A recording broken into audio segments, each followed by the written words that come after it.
Hi, everyone. I just want to take a minute to introduce myself. I'm Katie Ryan. I'm the Executive Director with the Wetlands Conservancy. As Evan mentioned, we've been working with the Midcoast for many, many years, decades. We are a statewide land trust with a focus on preserving and restoring wetlands across the state. We are focused here on the Central Coast. We do own some properties here, as Evan mentioned, that we're working together with today. We got a chance to tromp around Star Creek with Cheryl, which was so fun. And I'm going to turn it over quickly to the experts in these cute little critters here, Shay and Megan, who do a lot of our work with beavers. As you'll learn, we engage with beavers, neighbor issues, sometimes with beavers, sometimes we're doing restoration to try to bring them back onto our property. We do beaver surveys across the state, so they'll talk more about their beaver stuff. But I just wanted to say hey, hello, and hope to see you all soon.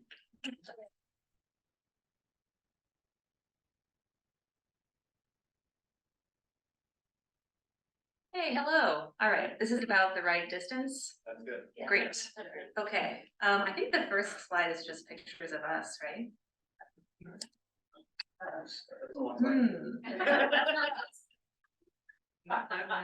This one works. Well, this is not part.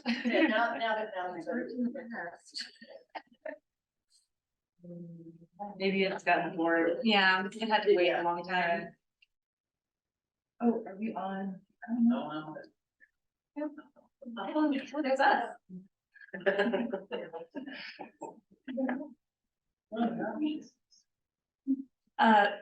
Has anyone in the audience seen a live beaver in real life in the wild? Yeah. Oh my gosh, okay, more than half. This is wonderful. The first half of this presentation is going to be just fun facts about beavers, their bodies and their life ways and stuff like that. And we don't have enough time to talk about all the super cool things that beavers are and do.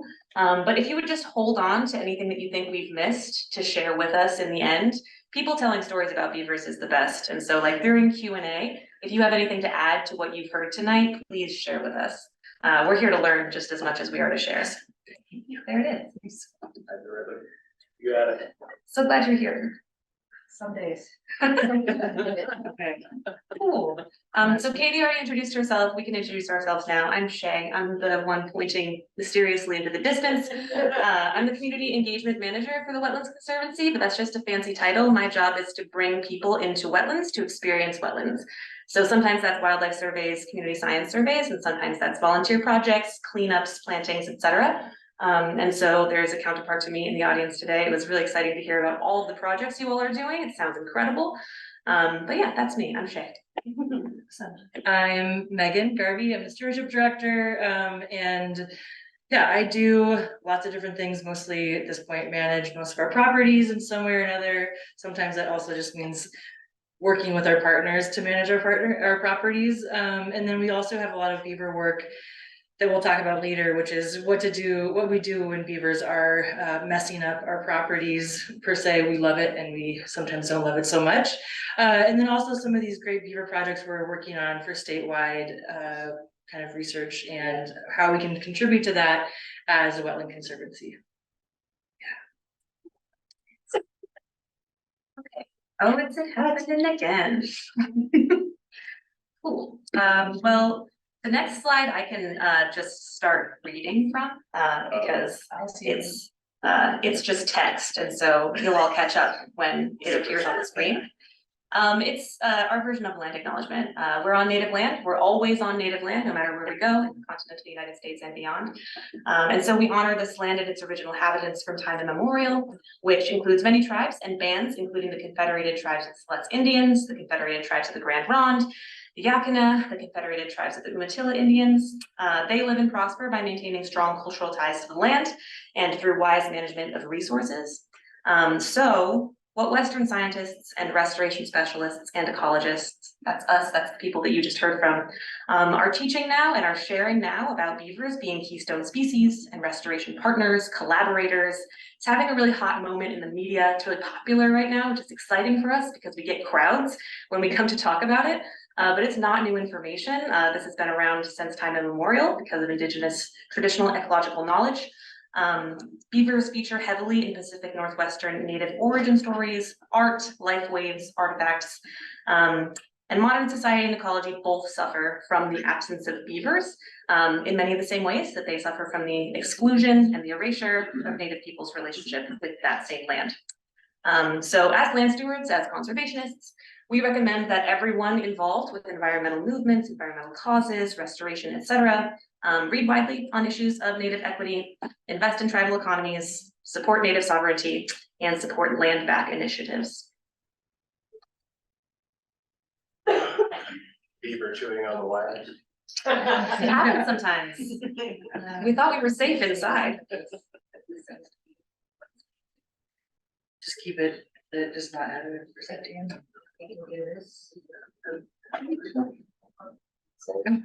That's the one with the lodge. Can you see it on there? All right, just have to read that. That's fine, that's Okay. totally fine. Cool, that's no big deal. Yeah. Okay, so we're gonna just talk about some Beaver 101. Like I said, you'll have things to add to this, but it's just really fun to talk about.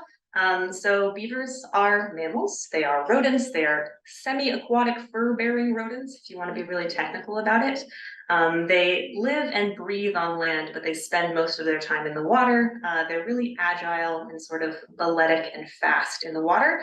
They're kind of clumsy, a little bit silly, easy to catch and eat on land. And so they really prefer to be in the water, and they do everything that they can to create the habitat that they so desire, and that so benefits us and just innumerable other species and critters. They're herbivores, they're vegetarians. There has been, over the course of sort of white settler human history, some confusion about that. They've been categorized as predators, both because of deliberate misinformation and also because of being predatory to crops. But they just eat plants. They just eat the sugary exterior cambium layer of woody species. They have a lot of favorite species that they like to eat, which changes a little bit depending on where you are in the world. But in this part of the world, they really like willow, they really like cottonwood, dogwood, aspen sometimes. And a lot of those plants that they like to eat have a symbiotic relationship with them, where as they get grazed upon, it stimulates more growth. And they have a tendency to set down roots as soon as those kinds of plants are stuck into the mud. So when they use them to build their dams, they'll immediately start growing, reinforcing the dams, reinforcing the lodges where they live. And then there's food built into the dam too. So it's a pretty sweet setup. I have to do a little bit of clicking for a second because all the minimizing changed things. Okay, great. Here, I'll click on this side, Thank you. that works. Oh, look what has happened over here.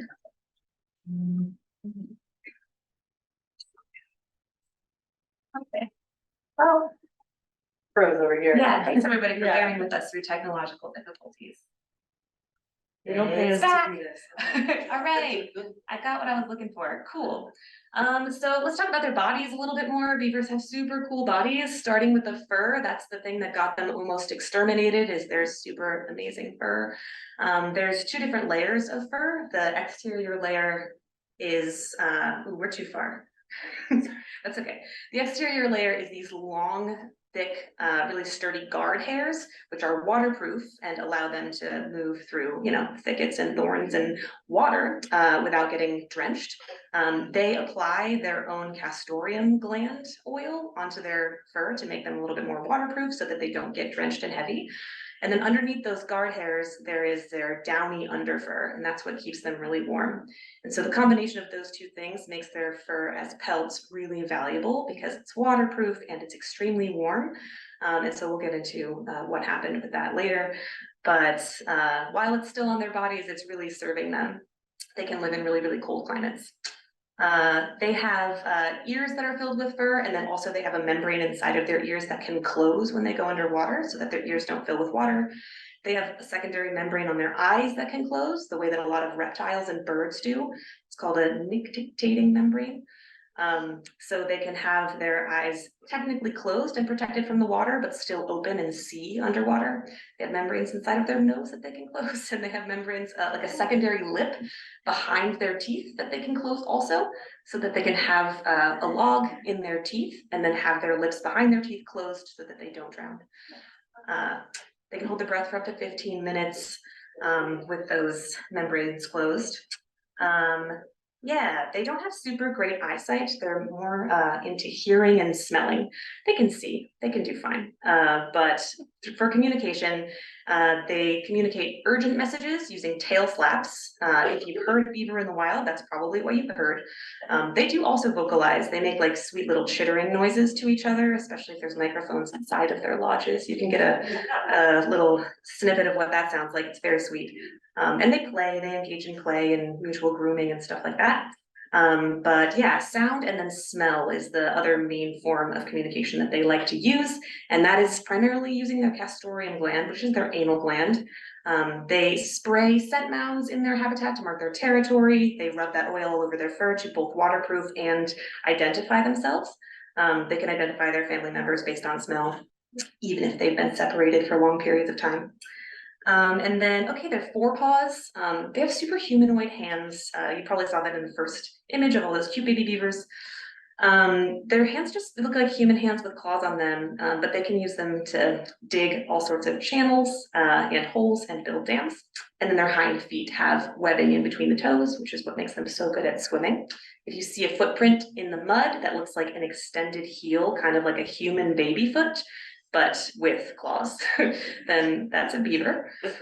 Already mentioned the tail, but it's really good as a rudder. You may have seen in a cartoon that beavers use their tails to pat down the mud on their dam, and that's not true. They don't do that.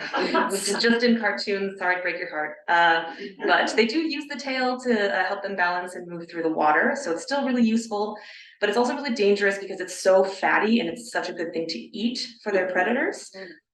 So it comes at a cost. And then their lungs, they have super good lung capacity, like we said before, 15 minutes underwater. They're herbivores, like we mentioned before. They have rodent teeth that are iron reinforced. They're orange, you've probably seen that. They're super duper strong, they can chew down trees, but if they don't continue gnawing, like all rodents, their teeth can grow back into their own skulls. So they'll gnaw even if they're not hungry, even if they're not building, they've got to be filing down those teeth and sharpening them as they do. They're non-predatory, even though they've been categorized as predators for a long time. They're vegetarians, they don't eat fish, and they don't attack humans unless they have rabies. They're nocturnal. There is some debate among scientists as to whether they've always been nocturnal, whether that's always been part of their natural history, or if that's an adaptive response to being almost exterminated by humans.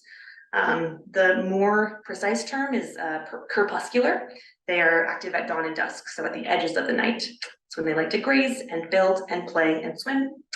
And their range is all over the place.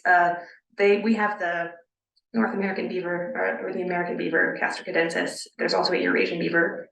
They're all over North America, into Canada, not so much South America. The further you go south, the more big reptiles and things there are that are likely to eat them in the water, because you're not safe from an alligator in the water. One second. Okay, beaver ponds.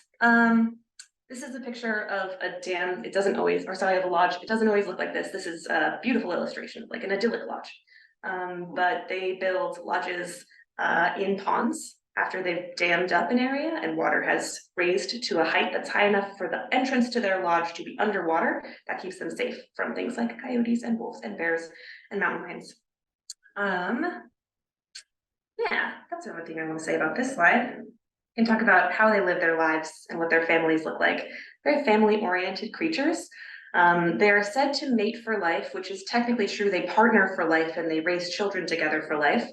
Female beavers have been known to go out and seek some other genetic diversity for their family groups, just to keep the line strong. So they're still mated partners, they're still co-parenting, but that's been known to happen. So they work together to raise their young. They'll have 1 to 2 kits at a time. The babies are called kits. And they usually stay with their family group, living in the lodge together for the first 2 years of their life. And they just all work together building dams. Sometimes the kits will go off and build practice dams by themselves or practice lodges, which look really silly when we find them in the wetland. You can tell that it wasn't supervised work. But we like to think of those as sports where they just like to hang out. Some things about baby beavers. Within an hour after birth, they take to the water in their lodge and practice swimming for about a week. And then within a week, they can swim on their own. They're very skillful swimmers. The kids stay close to their mother in the lodge for the first few weeks, nursing frequently, gaining weight. They nurse for about 6 weeks. And beavers are pregnant right now. They've been mating for the past 2 weeks. So like if they're gonna get pregnant, they're pregnant now, and they should be being born next month or the month after that. I think that we mentioned this later in the presentation, but beavers have to stay with their families. Beaver relocation projects are starting to happen throughout the world right now. If you take a single beaver away from its family and you relocate it somewhere else, it just has almost no chance of survival. It needs its family group in order to survive. We can't for sure say that that's emotional, but I would like to think that that's emotional, as well as just, survival at work. Yeah, that's good. We can go on to the next slide. Okay, let's talk about all the signs. You said that I have until 7:30. We have until 7:30. Okay, I gotta keep going. Cool. All right. Signs of beavers. There's so many signs of beavers all over the place. If everybody or half the people in this group have seen a beaver in real life, you've probably seen a sign. These are the big ones: dams, lodges, bank dens. It's just some cool things about their lodges. When they build lodges, they'll leave a little ventilation cap so that air can exchange between the inside and the outside. And in really cold climates, that appears like a plume of chimney smoke coming out of the top of a lodge. It's very sweet. And if they don't have a deep enough, wide enough pond to build a lodge in the center of a pond, they'll just dig a hole in the bank of like a stream system and then cover it with mud and sticks and call that a lodge. Shoes, yeah, you've seen shoes. Sometimes they're just trying to gnaw their teeth and file them down. Sometimes they're eating that wood, and sometimes they're just gathering lumber to build whatever it is that they're going to build. Feeding stations are just piles of peeled sticks, the kinds of plants that they like to eat. They'll leave behind blonde peeled sticks with a bunch of sort of corn cob teeth marks in them, and then leave behind what they don't want. Slides. They're belly sliders, kind of like penguins. And then they also dig channels. Beavers want to be in the water all the time. And so if they see a really tasty tree over there, they would rather be submerged in water while chewing that tree down. So if they've got the time and the space, they'll dig themselves a channel to the tree so that they can be safe while consuming it, speedy getaway if any predators come along, and also they can drag the limbs of that tree easier. You'll see that they don't really have a neck, but they are still able to tow really, really heavy loads with their thick neck situation. Okay, scent mounds. Scent mounds are just piles of mud. It's scent mound season right now because the kids are possibly in the process of leaving their lodge and looking for new habitat. The beavers want to mark their habitat and their territory as occupied so that new beavers don't move in and start changing all of their work and building new lodges. So they just build piles of mud and then spray it with their castoreum gland. And if you're around the beaver survey, I highly recommend that you try to smell it because some people can smell it and some people can't. And smelling a beaver's anal gland is one of the most reliable ways to tell what sex it is. Yeah, highly trained experts can do that. They say that the female scent gland has sort of a motor oil smell, and the male scent gland has more of a sweet vanilla sort of a smell. But it's all musk. It's all sort of a funky, musky smell with elements, notes of those other smells. So for trapping hats, I don't want to spend a lot of time on this. If we're in Oregon, we probably know a lot of this story, but beaver pelts became incredibly valuable and were used as currency at one point in the distant Southern colonial history. They were very fashionable at one time, but also they're just very like durable, good material to make hats out of. Indigenous people had been using beaver pelts, teeth, meat, etc. In their local economies for, millennia without decimating the population. But when capitalism got involved, it was very close to extinction. We've never kept super duper strong numbers on beaver populations, so it's very hard to say how close it got. But some estimations say that there were something like 400 million beavers in North America before this happened. And that's for scale, that's like more people than are in North America now. So like the whole land was wetlands. And there were some laws to change trapping. There's still laws in place to change trapping. It is our job to change cultural opinions about beavers so that we can get more policy on the books to change the protected status of beavers. And then I also just want to briefly mention that like nutria were introduced into the northern United States as a replacement for beaver pelts. And they're still here. Really good at breeding. They're not as good pelts. This is not my slide, I don't think. Yeah, okay. We'll go over this one real quick. So recently we had a House Bill 3464, it's about a year ago, pass, which is great. I think it's one great step towards where we are hoping to go. And basically what happened is now in an effort to get a better idea of the beaver populations that we have out there, and also in an effort to make sure we're not needlessly removing beavers from areas. Folks need to apply for a permit in order to remove a beaver from land. And then also there are some ways you can remove a beaver without applying for a permit, but then you have to kind of retroactively show that you've done that. And so it's a great way for us to hopefully keep better tabs on where beavers are, where they are not, and how people are interacting with beavers. We also removed the predatory animal status of beaver. I'm bad luck for this thing. Are we still on there? Still on. Okay. Yeah, so lethal management is still allowed, but we'll talk more about kind of how we're trying to get that to stop happening so much.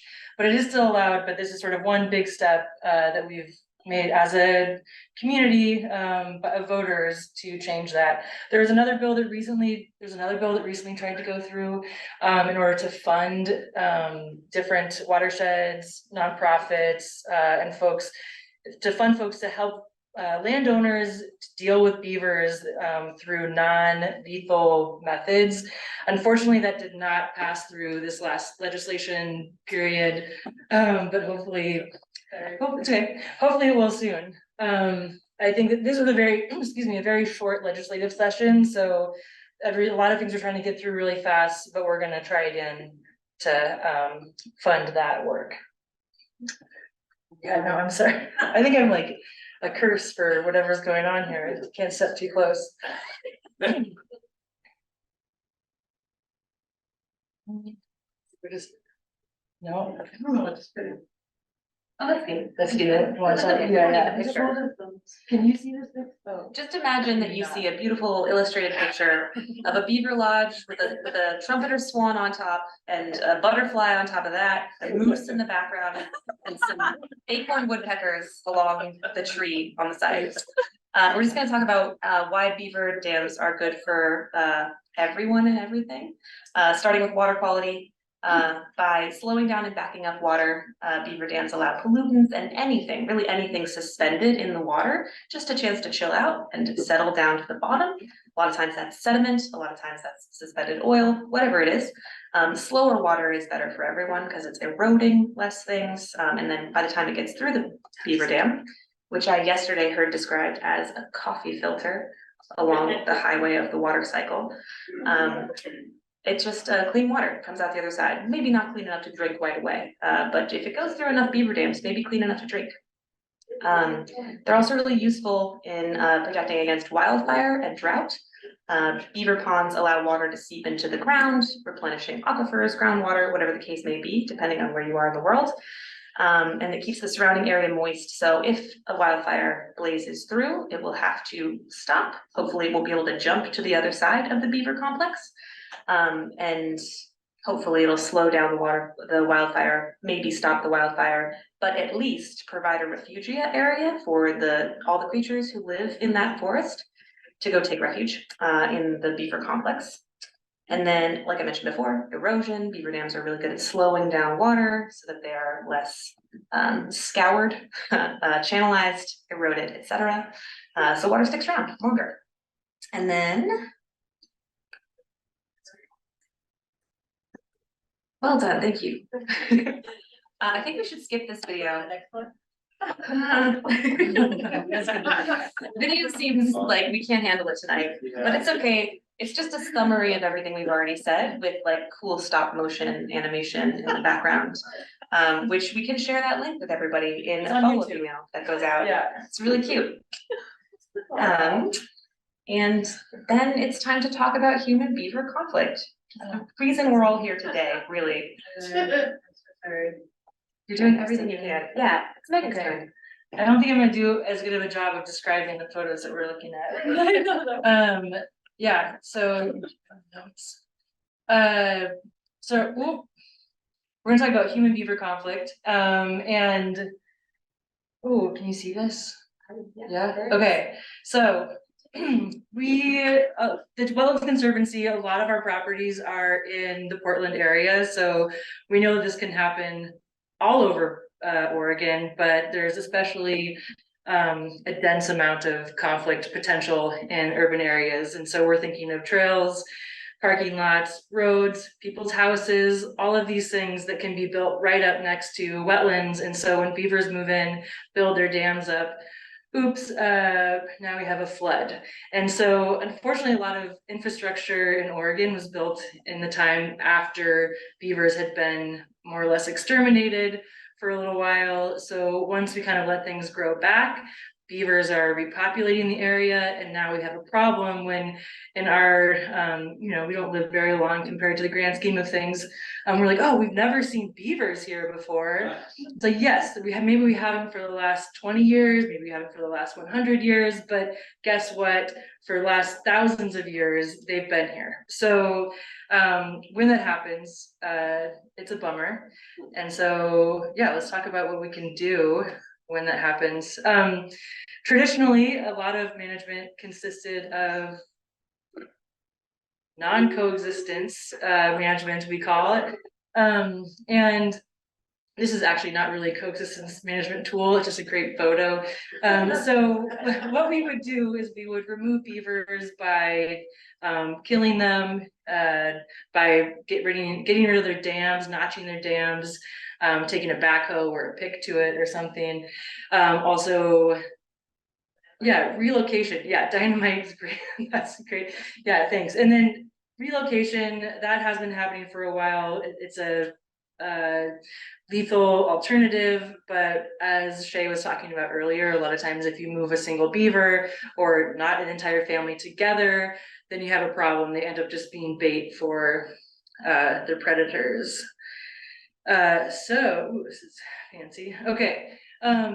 We're going to look at instead coexistence solutions. So how can we keep more beavers around and let them do all the good work that we just described earlier without removing them?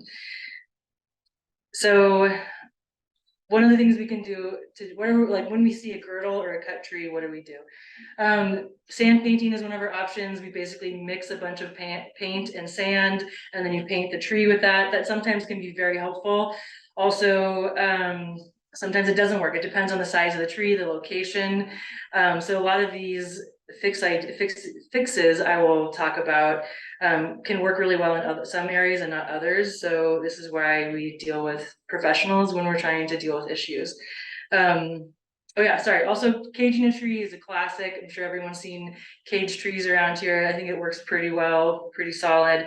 Fencing entire areas can happen too, which is just a giant cage. And then also selective planting, and we can talk more about this later, but planting plants that beavers don't like, right? So we have this really nice scale of the palatability of different plants that different practitioners have come together and created. You can share that with anybody, but it just shows like what's the yummiest snack for a beaver and then what's the yuckiest snack for a beaver. And so when we do a lot of our restoration projects, we will choose a little bit from both of those areas. So beavers can have a snack, but then if beavers are gonna go crazy, they'll avoid certain plants. So we still have some shrubs there to create structure and function of a shrub while they go to town on the willows. Here's an example of sand painting. Like I said, sometimes it can work. I would not say it's a perfect solution, but it can sometimes work very well. And here we go. Caging, everyone's seen caging. You really want to make sure cages are high enough because beavers can reach up pretty high. We've also seen them pull cages down and try to get between a cage and a tree. So you want to make sure you put them in there correctly or go and check on them. And then also fencing, electric fencing has been tried in some various areas where, especially when beavers are going after crops, like apple trees, wine, grapes, and that can work actually pretty well. And you only need a really low electric current. But again, it's, you know, it's sort of an awkward thing. You might not want to put that in your yard. So good for some folks, not for others.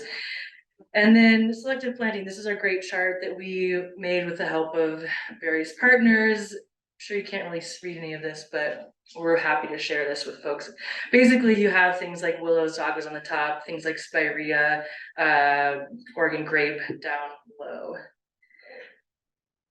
And then we have our flow devices. So this is a really lovely image of kind of what flow devices look. So if you have a dam and you don't want to get rid of the beavers, but you want to make sure that your water is not going so high that it's flooding your parking lot or it's going into your yard, you basically just put a pipe into the dam and let that water go through. And so if you create it correctly, the beavers will be tricked and they will continue to build that dam up, not realizing that water is going in this intake a little far away from the dam and then going through there.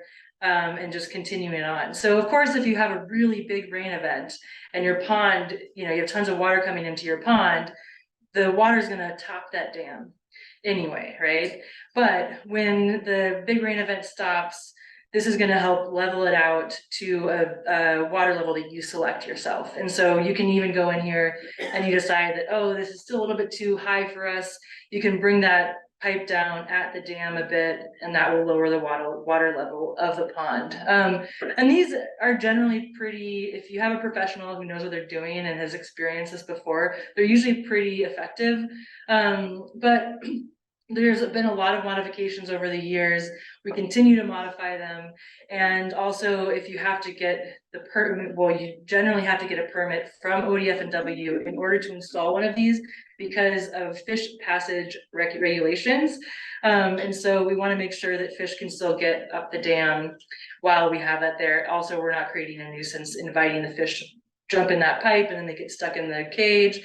You know, so there's different ways you can outfit these to make sure they're safe for fish.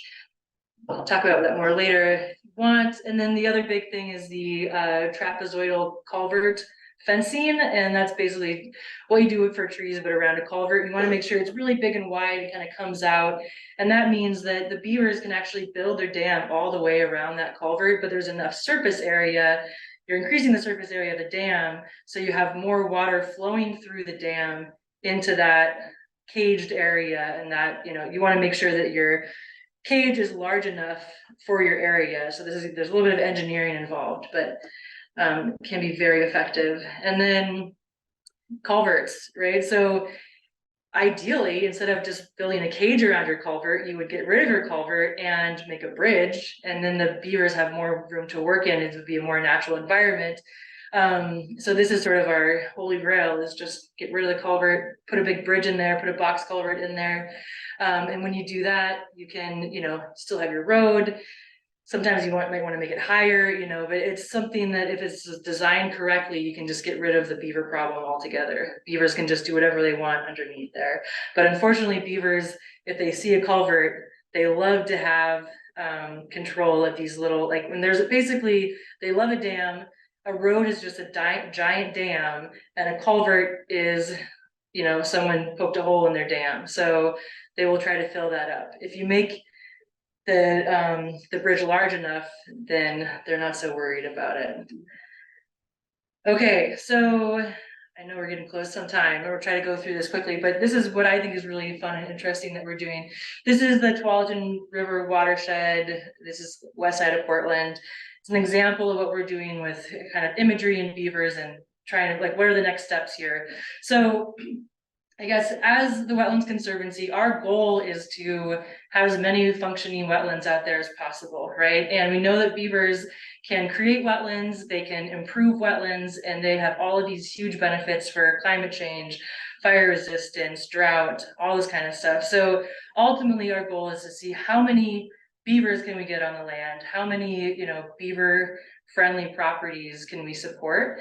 And so we're working with our partners at Utah State University, at now ODF&W is a new partner for us, I guess, and different watersheds, and see, NOAA is working with us, and Bonneville Environmental Foundation, a bunch of other fantastic partners. And what we're doing is they've created this basically a GIS, so a map model, where you look at these different factors and we figure out where beavers are best, theoretically, right? So you're looking at how much vegetation is in this area, and they can figure that out with a satellite map. What's the elevation of the area and the slope? And then you're also looking at how much water do you have, so the stream power of that area. So by looking, you kind of like take all of these different factors, put them together, and you find these sweet spots. And so we can map out what we think are the perfect sweet spots for beavers. So theoretically, that's where we want to go, bring more beavers and let the beavers do their thing in these areas. Of course, you know, someone sitting at a computer deciding that this is a perfect spot is not always perfect.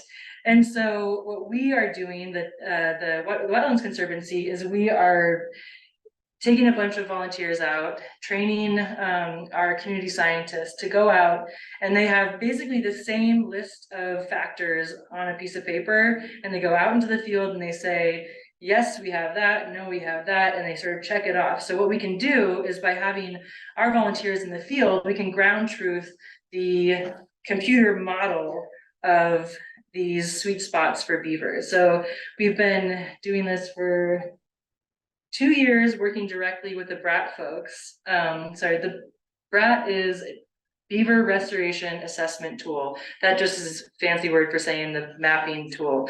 And then, so we have our folks going out to ground truth, and then what we can do is kind of find some areas where like, okay, we know now by being on the ground that this is a great area. Now we can go find some funding to do some restoration work here and really maximize the power of the beavers. Am I forgetting anything? Okay. So this is sort of what I was just talking about, finding the best beaver focused restoration sites. We know where beavers want to dam. Another reason why we go out into the field is to decide, are the neighbors going to be cool with this if the beavers do start to dam? So that's something that we need to make sure is okay, because a lot of times we have places where if the beavers start damming a lot, they're going to start flooding out other zones. So we need to sort of dial it back. Maybe we'll save that one for later, or we'll start doing neighbor outreach to see if we can convince the neighbors that this is a great idea. Yeah, so while we have our volunteers out there, we also get to educate, train volunteers. They get really excited about beavers. And then kind of gone over all this already, but we also share all of our information with our regional partners. And so I'm happy to talk more about this later, but we have a large team of folks all over Oregon, and we're trying to kind of work on selecting different regions statewide to start doing this, because this GIS model is different for every region. You can imagine that if you're in Portland, you're gonna have different, a different area than if you're in Bend. Right? So every different region of Oregon needs to be tested and figured out. And so we're hoping to do some more work out here on the coast. Shea and I started some of this a couple of years ago, but we would love to get more folks trained, more folks out there collecting this information so we can really pinpoint some awesome spots for beaver work. Yeah, and we're low on time, so I'm gonna try to kind of wrap this up. Yeah, finding the right place is really important. And once we have all those great places, we can do all of our beaver restoration techniques. So, if we find an area that would be perfect for beavers, one of the first things we can do is go plant a lot of willows. I like to say, if you build it, they will come. If it's a good area for beaver and they have all the things they need, you don't necessarily need to relocate them. They're around, and so they can come and find you. There's also beaver dam analogs, which I'm not going to go into today because we don't have enough time, but this is sort of humans creating fake beaver dams. A lot of times those are used in drier climates where beavers are not abundant. Around here, generally not necessary, but sometimes can be really important. Dropping large woody debris can sort of start that process of collecting water, and then that's another way to attract beavers to an area. So yeah, really what we're trying to do is find ways to attract beavers to the area, make it perfect for them, and then they do the rest of the work. It's like trying to become a good employer. And then they can just be the best employees. Yeah, so yeah, if you want to get involved with some of the work, I know Cheryl and I were talking earlier today about getting some volunteers together and doing some trainings for folks out here so we can have a whole coast team. And so we'd love to talk more about that. Hopefully that'll come in the next, usually we do in the next year or two. Usually we do our beaver surveys in the fall because water levels are low. We won't get swept away by walking through the rivers. Yeah, and then you can just chat with us. Attend some beaver conferences, there's way too many. That's it. Yeah, we're pretty good, not too far off. Yeah.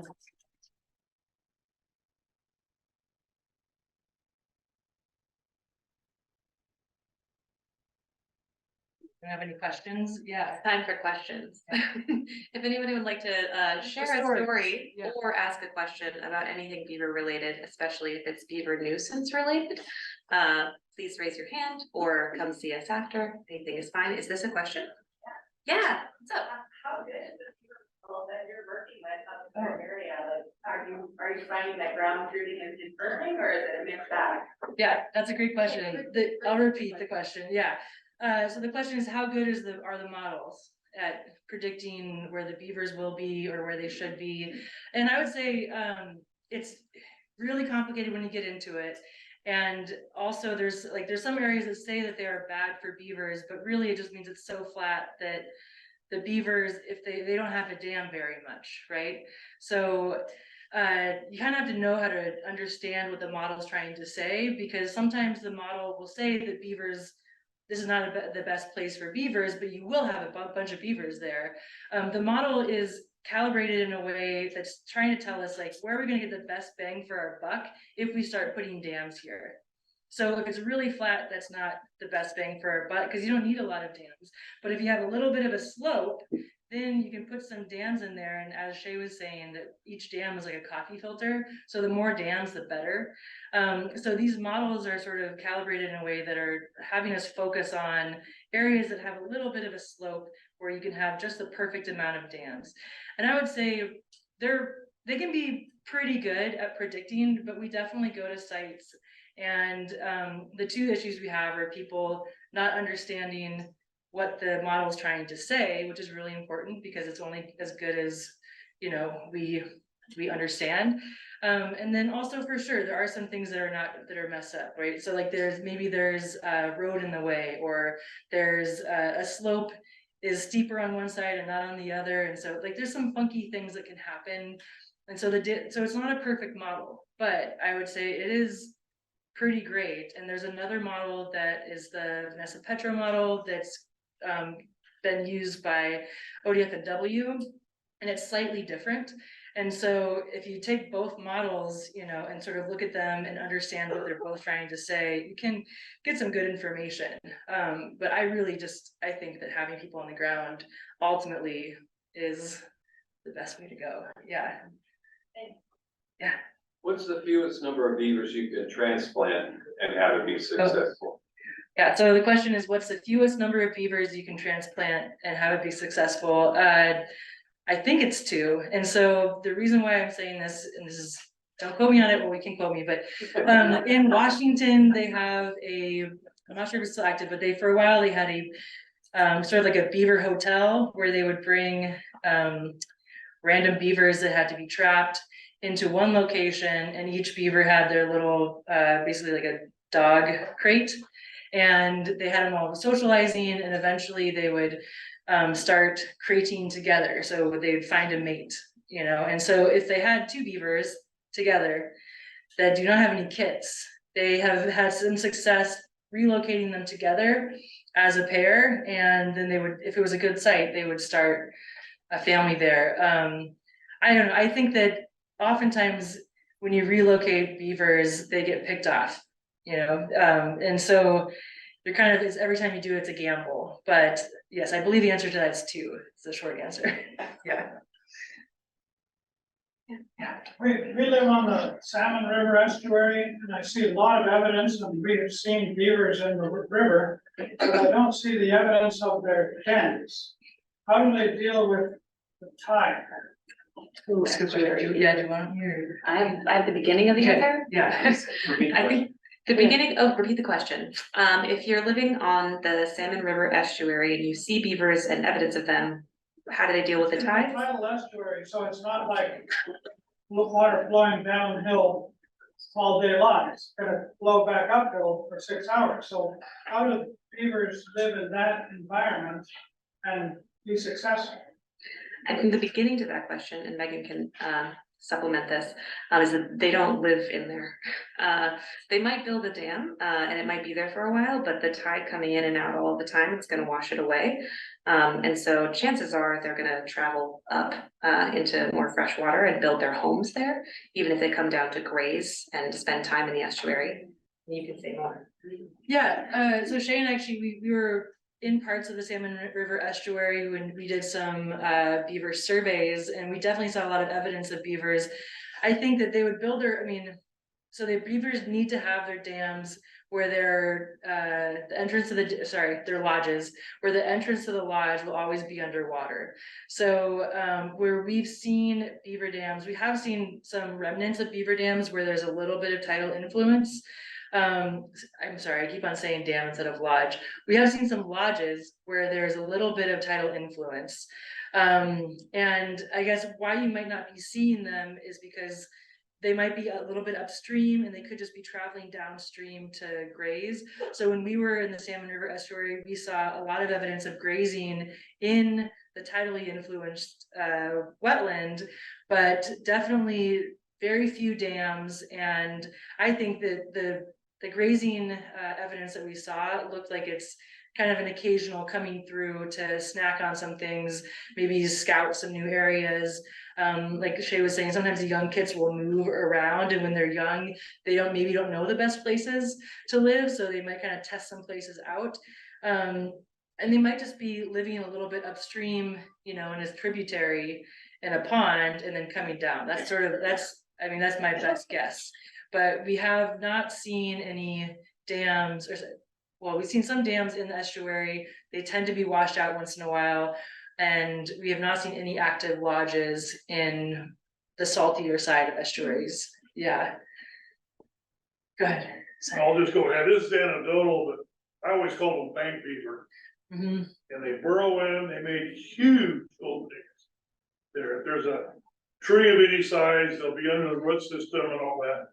But I've never really seen them breeding. It's almost always, if you're catching them, predominantly male. Yeah. So this is anecdotal, it's just predominantly male. They're living down there in that tidal area. Yeah, and I would not know if it's male or female, folks. Beavers in the ones that we've seen. Yeah, I'm not smelling them. Yeah, but if you're trapping them, you would know. Yeah, or if so and definitely bank dens. So if you have a beaver within a river that's large enough, they don't need to have a pond, to build their lodge. So I've seen pairs in bank dens oftentimes where they put a hole under a tree, like you're saying. That's was what I've seen too. They like to go underneath the tree roots, because it's sort of like a pre-made lodge. You just have to get rid of the dirt, and then they'll put some mud and twigs on the outside. But yeah, I think that we don't know a ton. There's been different studies done in Washington and Oregon about saltwater beavers, and I think there's still a lot to be learned. Yeah. And I'll just, if I can just add, Yeah. like, what we've seen in Wayne Hopland for me for 17 years is, seems on the coast, they don't make a lot of dens, that big, like stereotypical big den. They're mostly bank dwelling. That might be a little bit of an artifact if they can't make a big enough dam because of the material they have or that kind of thing. But for the most part, we don't see these big dens, and they're just mostly bank dwelling in a lot of these coast systems. Yeah. And like, Paul's out there a lot too. I think we found that one on South Beaver Creek a den. There's one growing on right along 101 right now. You can actually see a little den, so they do it occasionally, but it seems like they're predominantly bank dwellers along the coast. Yeah, so, what Evan's saying is that it seems like on the coast, it's predominantly bank dwellers, and we see that a lot in the Portland area as well. I think that, I mean, sometimes it's just like there's not enough open space to have a giant pond with a lodge in the middle. And so a bank is great, and so honestly, I think would you say most of the lodges you find are bank dens? Yeah. I'll just share an anecdotal story. We did a big restoration project down outside of Florence. And we had surveyed that for beaver many times, and they were present. There was dens. One of our workers, the hospital after he fell in one. Yeah. Like through the top. Yeah, he went to the top, it was a bank den. Yeah. And that was a very incised street, 8 to 12 feet. The restoration removed the incision, slowed the water velocities down, and we brought in a lot more foodstuffs. And now there's dams everywhere. I think it's partly because now they need it. The water was spread out and shallow. And the other reason we think there's so much more present is the water velocity is so much lower that when they put a dam in it, they can remain there. But Yeah. there's an explosion, and then so I think that the lack of beaver dams on the coast is an indicator of our degraded streams. Right, yeah, I mean, we see that similar issue in the Portland area where, you used to have a braided river, wide floodplain, tons of beavers, that's what they love. And then if you put that all into one little channel, it's, it gets scoured out and it's not the best area. Yeah, Paul? Yeah, I've got a couple of things that I think are important to many of us, because we're basically the watershed council came together for salmon recovery. Okay, so if you look at salmon recovery plans for the 18 different stocks that are degraded, beaver are in the recovery plans. Okay, so that's one issue that are near and dear to our hearts. Bring back beaver for salmon, that's one thing. The next one is this climate adaptation or natural climate solution. There's an amazing document that we could share with you folks. That was an interagency document pointing us in a direction for natural climate solutions. Beaver, 5 or 6 different locations. This is what we should be doing for a drop, storing water in the headlands, natural climate solution. And so in any event, there's a number of documents that if anybody's interested, the Watershed Council can help share this information. It's really powerful. It points us in a direction of things that we can do in a short period of time. Awesome. So, and then, let's see, there was one other item.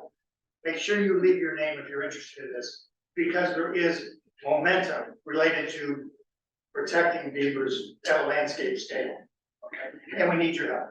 So Yeah, thanks. put that on there, make sure you reach out to us. Yeah, thanks, Paul. You're exactly right about the climate. That's really one of the big things why we're doing this whole modeling thing, right? Is we're trying to find out, like, just look at the large scale, where can we find all the best places to put beavers, to get salmon back, to get this, the climate work done. And so, I mean, that is, I think, it's interesting because beavers, I think for a long time have been known to be linked with salmon.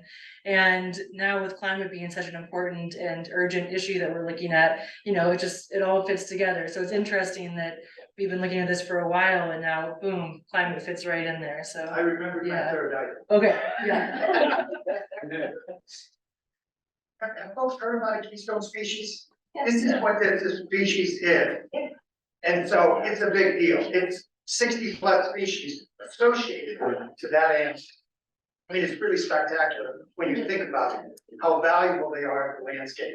Whether you're living in the Alsea, the Aquina, or 10 Mile Creek, they attract so many. It's really powerful. Thanks, Paul. Yeah. Question up front here. Yeah, go ahead.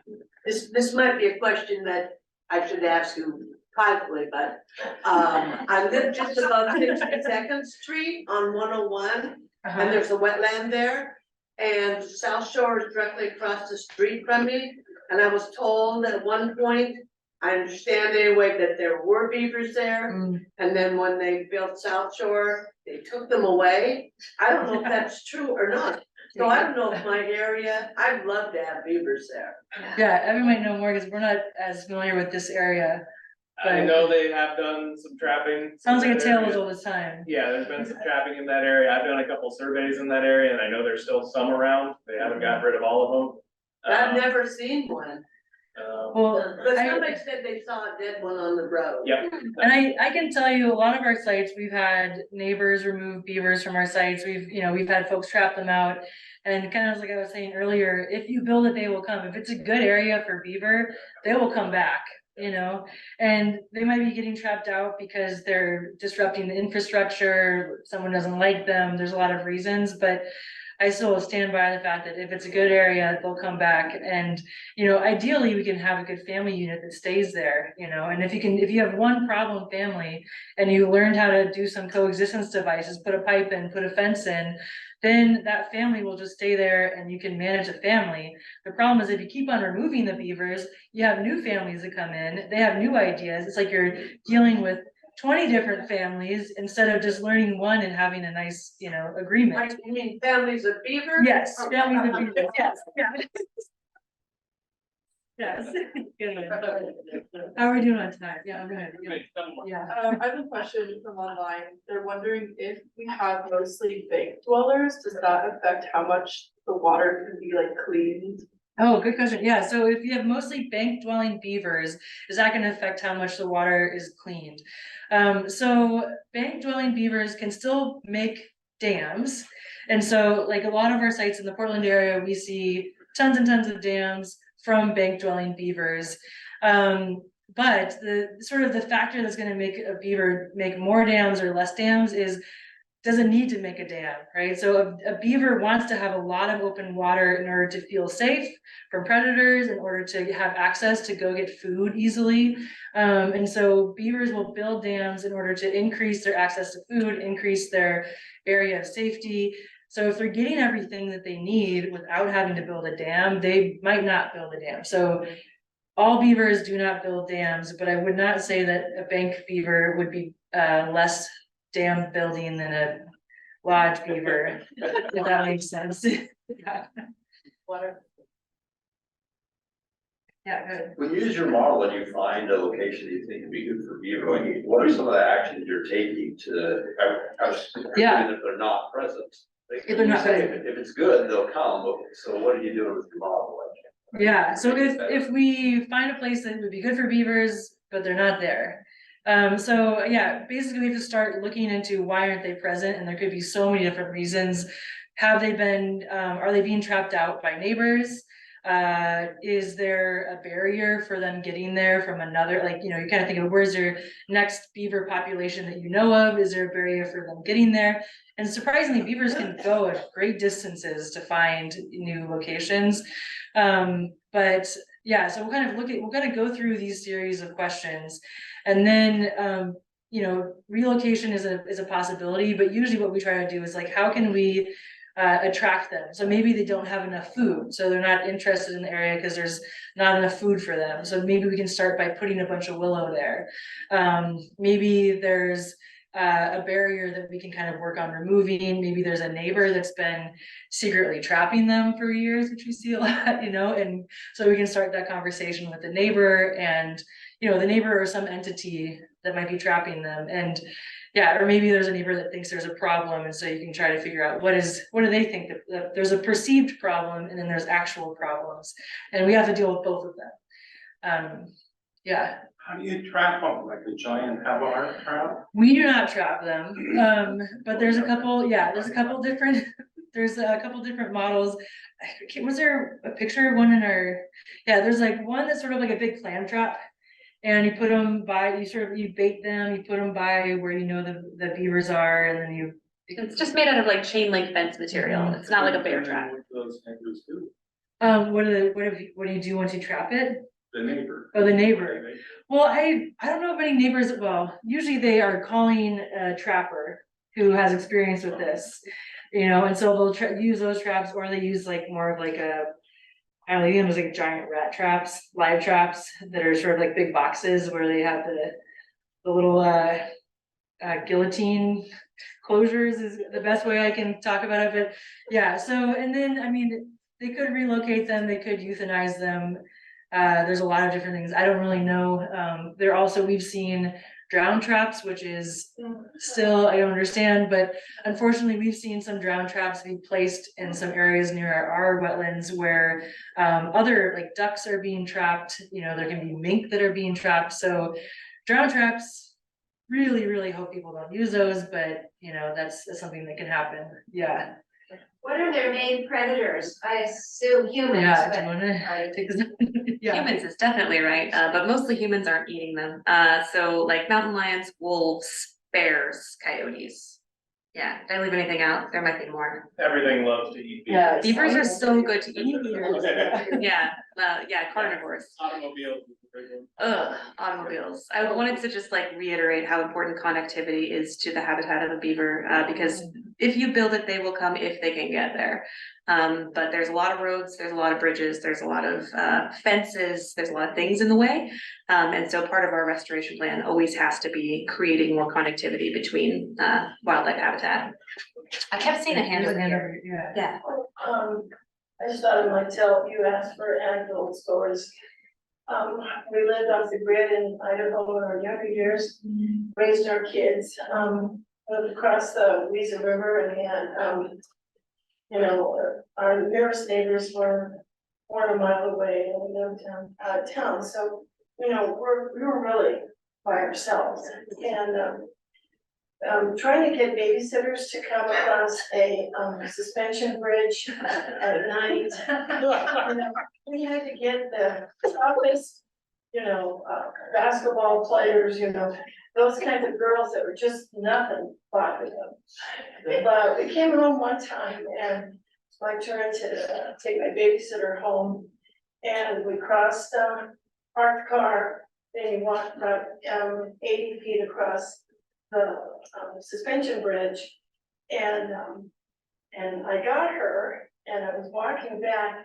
She'd been watching, after the kids were in bed, she was watching some horror movies, and a beaver flapped in the water. And for a long time, I thought she was gonna.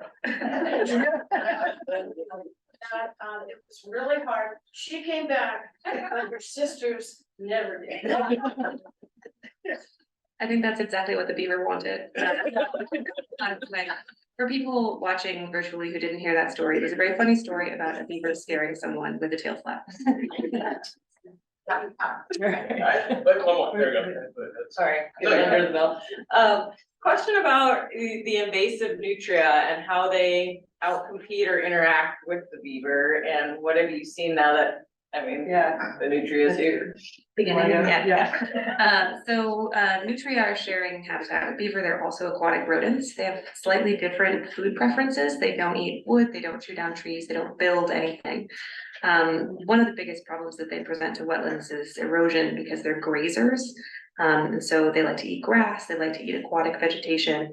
And so while there's some overlap with beavers, because especially during the summer, beavers also eat aquatic vegetation, they eat algae, they'll eat leaves, and their poop turns green when they do that.